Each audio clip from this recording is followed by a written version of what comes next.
Alright, so first thing I like to do when soldering these boards is start with the lowest profile components first and the hardest components to solder first, and go from inside to out.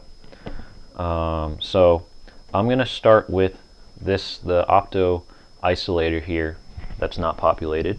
I'm going to try to zoom in here on what I'm doing. So first thing we're going to do is just put a little bit of solder on one of these pads just so we can tack down our part. I'm going to find our part, make sure the dot lines up for pin 1, line this up all right, and heat up that pin, tack it down, and that looks pretty good. And then we're just going to solder on the rest of those parts, those pins. Alright, I realized the camera angle was pretty bad, so hopefully this one you can see things a little better. And this lead-free solder does kind of make things a little bit more difficult when soldering. Okay, that looks decent. We're going to move on to the trim pots here. Those are pretty low profile. And once those are in, we'll just bend the pins. Alright, so now we got our trim pots in. We'll just solder those down.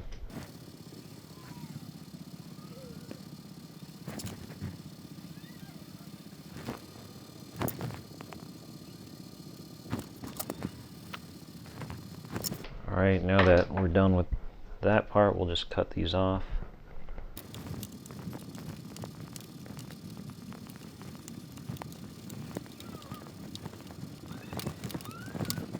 Alright, so that looks alright.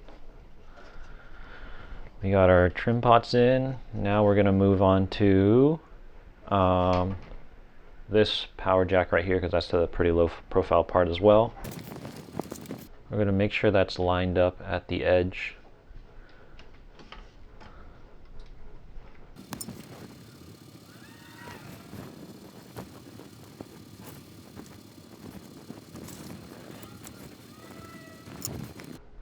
Okay, that looks decent. Now we'll move on to the slightly higher profile parts. We're going to do the switch, 2 MIDI connectors, and our 1/4 inch output port.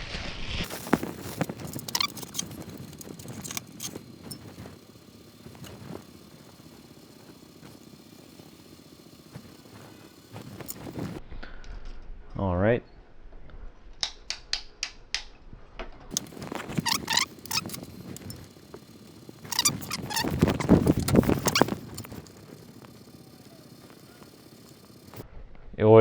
You may need to apply the soldering iron to any pad that's connected to ground a little bit longer so that it can heat up properly to get a good solder joint.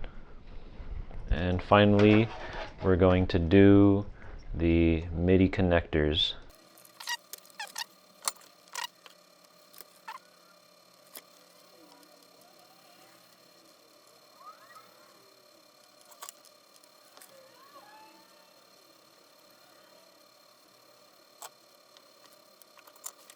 So these look soldered in pretty good, and that should conclude it for now for the bottom board. After we do the top board, we'll get the headers in. You may notice there's a button here that's not populated because you don't need that. You can choose to populate it if you're doing some programming on this. These ISP headers for programming the AVR chips is also not populated. But if you want to do some programming on your own for these guys, for this microcontroller, or change the way your white noise works on your ATtiny45, go ahead and populate those. So we'll put this aside for now. We're going to move on to the top board now. And the first thing, the order of operations is we're going to do the switches first, solder in the switches, then we're going to solder in the knobs, and then solder in the LEDs. So note that you will need 6 of these 2-position switches and one of these 4-position switches. We'll do the 4-position switch first. Maybe a little frustrating to keep these in while you're soldering. So a little tip I have is just to get some piece of masking tape. Once it's in where you want it to, just tape it in so it doesn't let go and flip it over. As always, you'll want to just tack down the part first with one solder joint, and then you can check that your part is aligned, that it's sitting flush to the board. That's going to be pretty important, that it's all aligned and sitting flush. So I'm pretty happy with that, so we're good. And what I'm going to go ahead is just tack in the rest of these switches too and solder them all securely once I have them tacked in.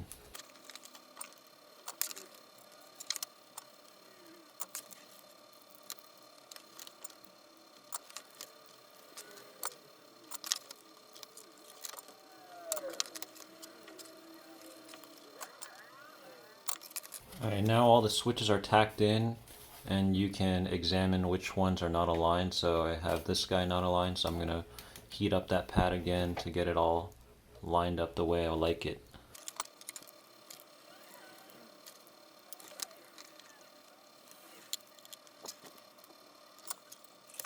Everything's looking good now.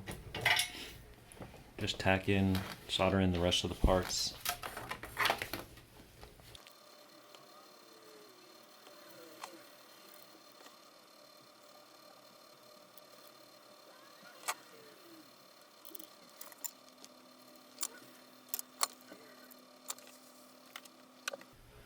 So the switches are in. Next thing we'll do is the knobs. So not all of the knobs are going to be the same.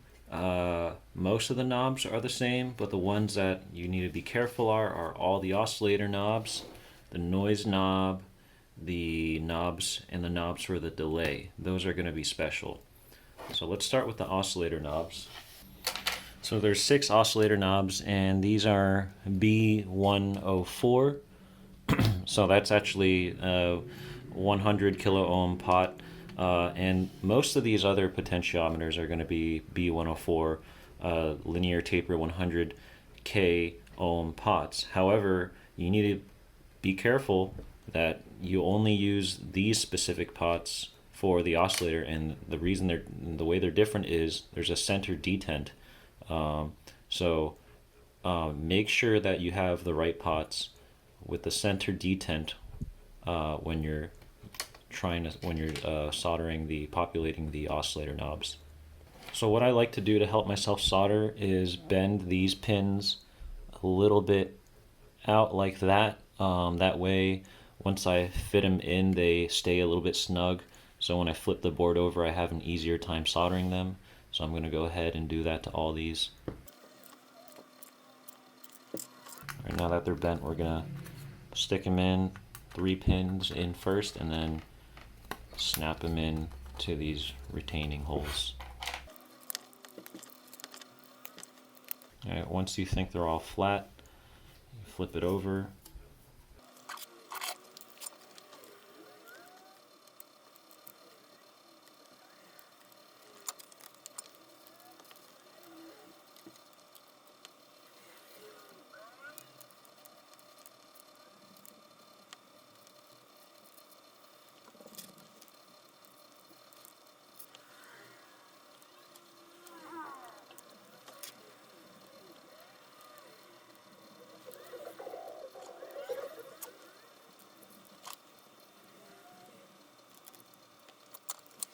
So the pots are in. We're going to check to see if they're aligned. They look pretty aligned.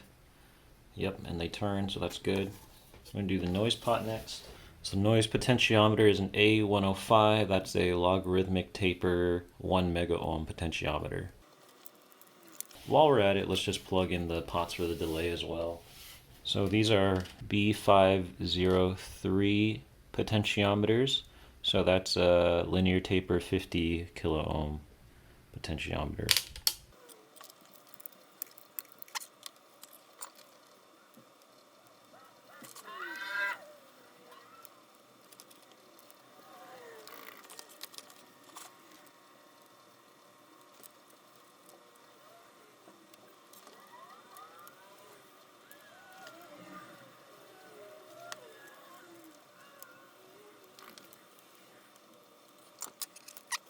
So the rest of these potentiometers should all be the same value. So everything else is the same.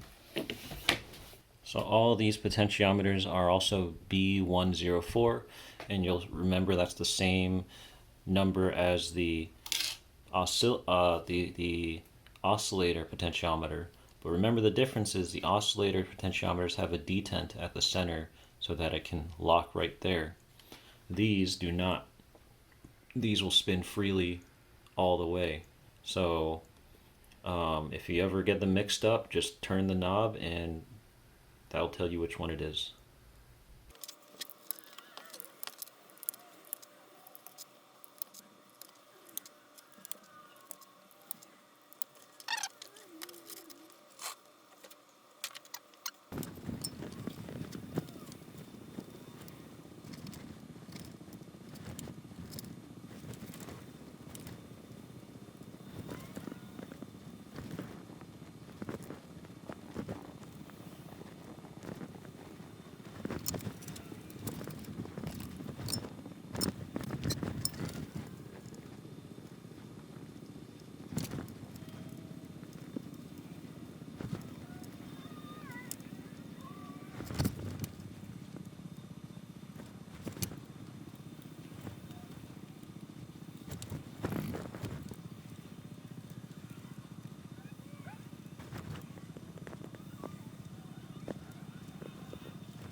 Alright, now we got all our knobs soldered in. Check the alignment. Looks good to me. And we're going to solder in these LEDs now.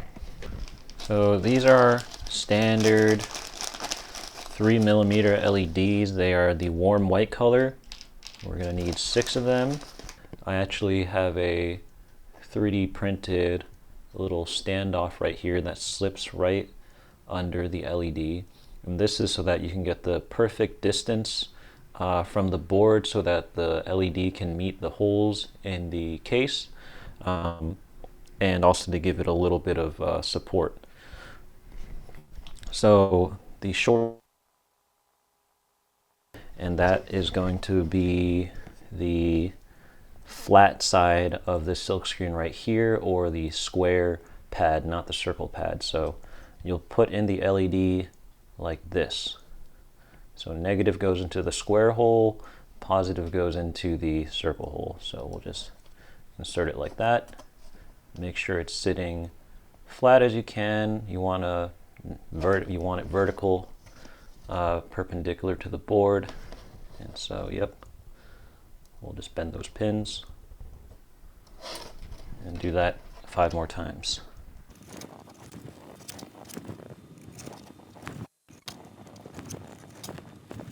So we got them installed and bent, and now we'll solder them.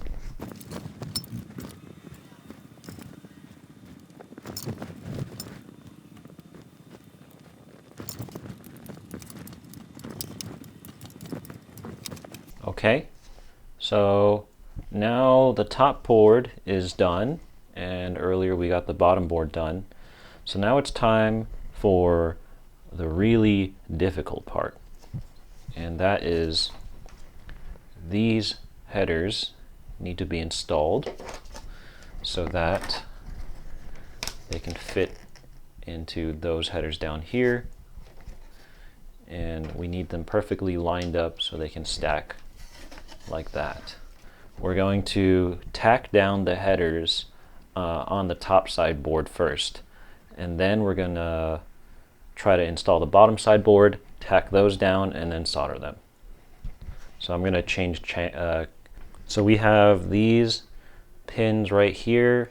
These are male and female 1/10 inch headers, and I've already joined them together just for my convenience. You'll notice that the gold side is flat on the bottom right here, and the silver side is a little curved. So what we're going to do is we're actually going to take advantage of that flat side to make sure our alignment is perfectly perpendicular to the board. So we'll solder the gold side down. So step one is to get the headers, the amount of headers you need for each of these pins. Now, you're not soldering these pins on this side, you're actually soldering them on the other side. So flip the board over and put the gold side in down, and you'll see it actually sits pretty flat. And you're going to want to solder the pins on this side. There's not a lot of ability to bend these pins, so you're really going to have to use your best friend, the piece of masking tape, to hold that down pretty well, flip it over, and tack it down. And while you're soldering this part, you want to be careful that your iron doesn't hit any of these other components, because you're going to melt the plastic and it'll smell bad, and it'll also be bad for your synth. So we're going to tack down one of the pins of this header. We're going to flip it over, and of course it's not going to be aligned, which is not good. So we're just going to heat up that pad again and put some pressure on this part so it lines up. So my finger is underneath the board and it's pressing on the part. I'm going to heat up that pad and just feel when it's secure. It feels secure now. Let it cool down. And now it's a little better aligned. Still not perfect, but it's better than it was before, so we'll go with that for now. And all we're going to do right now is just tack these parts down. So yeah, we're going to do the rest of these.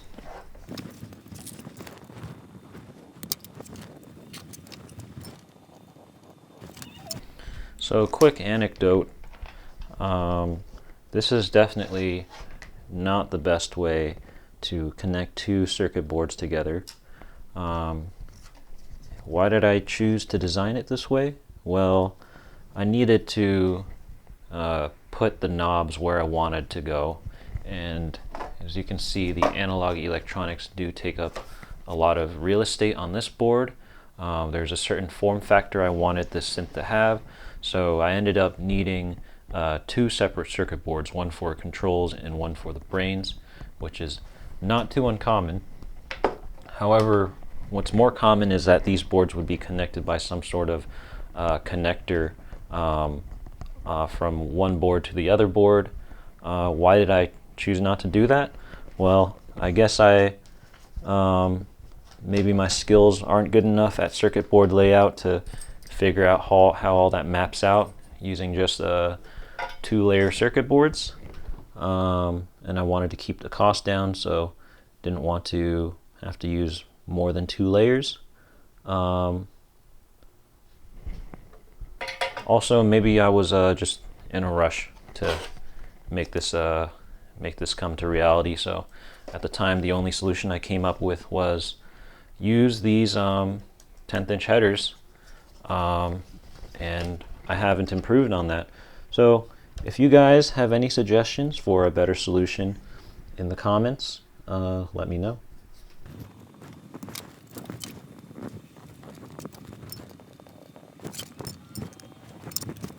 Another note, you're probably watching this video because you are interested in purchasing this synth unassembled, which is not typical, and I don't recommend it purely because of this step of the process.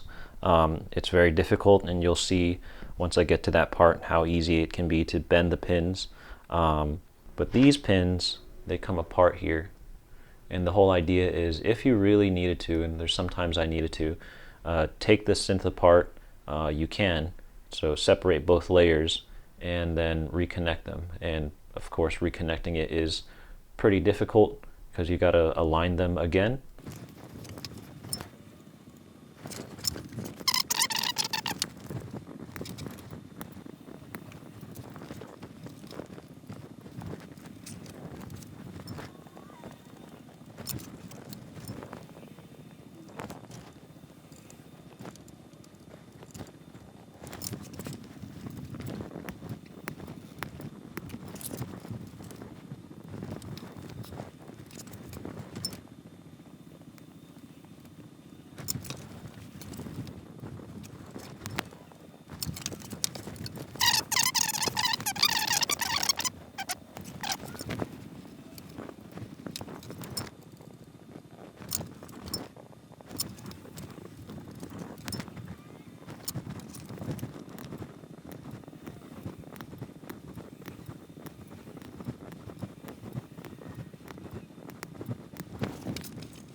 Alright, so now we got all our pins soldered in. They're aligned pretty okay. And now comes the hard part. So changing camera angles here so we can see what's going on. These boards need to fit in like that. And I'd say the best way to do that is look at it from this side and try to fit this high density area in first. So we're just gonna line up some of those pins, and I'll just fast forward through my struggling here.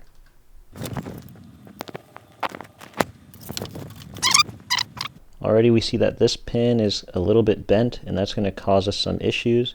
I'm going to gently bend it back a little bit. Yeah, it's going to be things like that. And they're not the strongest when they're not soldered in. So be careful. So the first sign of success is getting these guys lined up. And what you're going to want to do now is make sure that doesn't slip out. And so I'm holding it together right now like this. I'm actually going to grab a C-clamp really quickly. So what I'm going to do is actually hold these two together, and not too much force, but just clamp these pieces in so they're held, and I can let go now. You're going to want to be careful not to put the clamp on top of the switch. I'd say right now this is a little precarious as well, because that could damage the switch. So just don't use too much force, because you're still going to need some room to join the other parts. There's going to be some pins you want to align next, and this is where you maybe want to use a tool like a needle nose plier to try to finesse these in. So I can see that one's not wanting to go in, so I'm just going to encourage it a little, move that up so it lines up the holes, and looks like something else is stopping us, so let me examine. Alright, so those are in, and on to the next set of pins that need encouragement.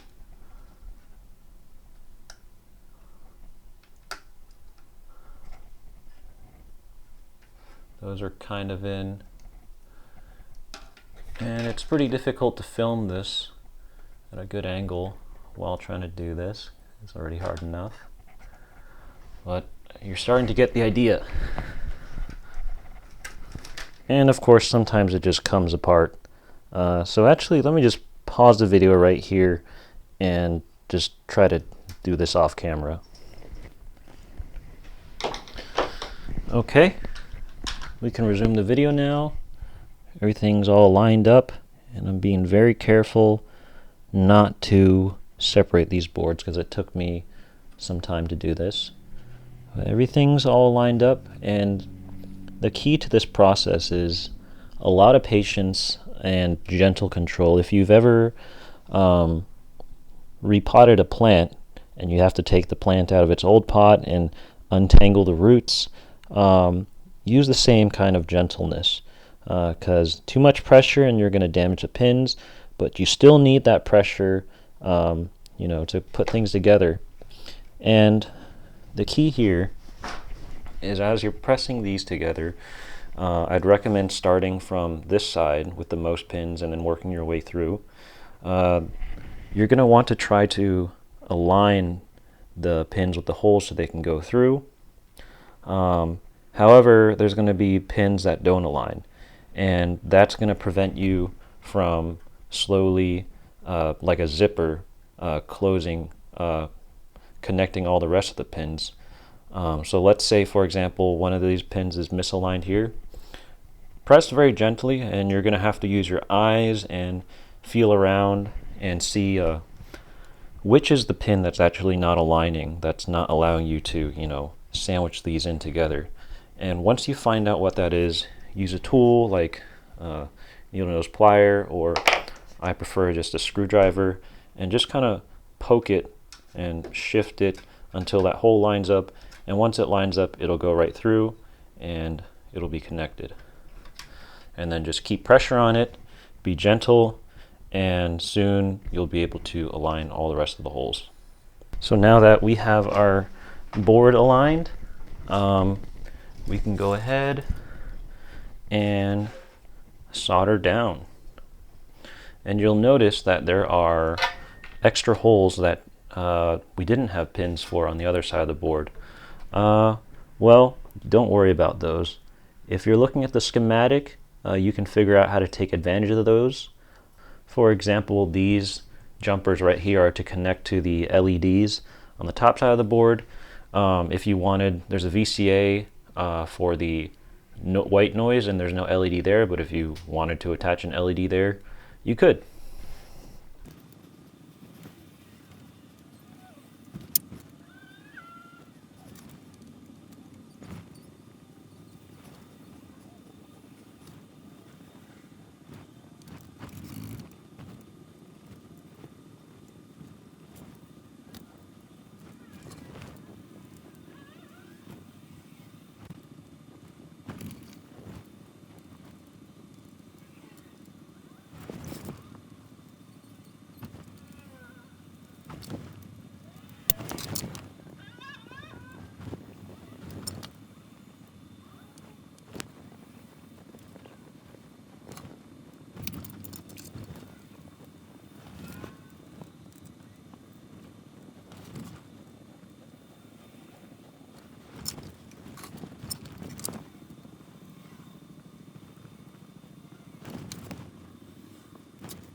So the other extra holes you might see are here. You'll see that there's 6 pins in, but there's really room for 8. That's because we have an extra multiplexer input for a switch, I believe. If you look in the code and you find a use for it, then feel free to use that extra mux output.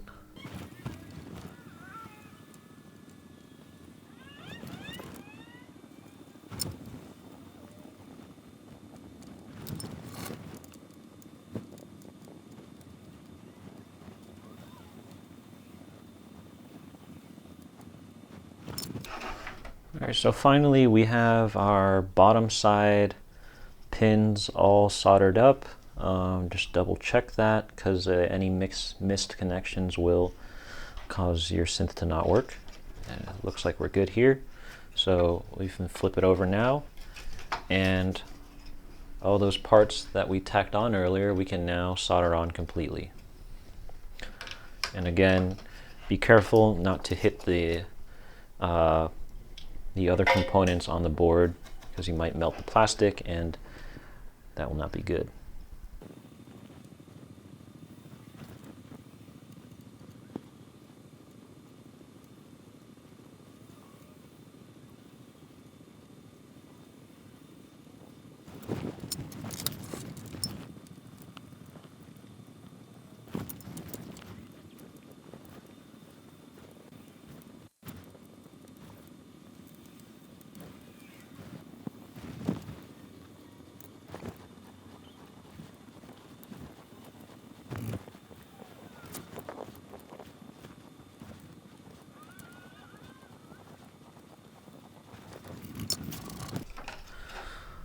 All right, so we got our